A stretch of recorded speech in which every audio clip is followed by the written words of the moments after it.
Dobrý den, přátelé. Právě jsem se dodíval na YouTube na výzvu doktora Egona Cholakiena, což je mimochodem bývalý poradce 4 amerických prezidentů.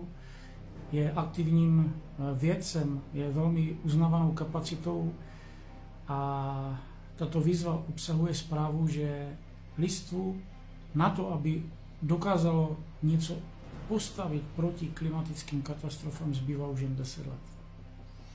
Pan doktor Egon Cholakien opět zdůraznil, že díky mezinárodnímu společenskému hnutí ALLATRA, díky projektu Tvořivá společnost máme ještě šanci s tím něco málo udělat.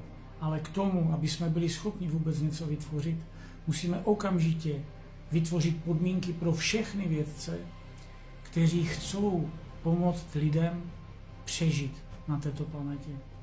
Podívejte se na tento pořad, protože dává jasné pochopení skutečných příčin katastrof, které se na planetě dějí, a což je nejdůležitější, dává nám východisko. Já za sebe, jakožto Dušana Valečka, vyzývám všechny novináře, vyzývám všechny politické činitele, aby zpřístupnili video doktora Egona Cholakiena všem lidem ve svých zemích, aby se tato informace dostala ke všem lidem na této planetě. Na tom, jak rychle budeme rozhodně přijímat opatření, závisí naše přežití.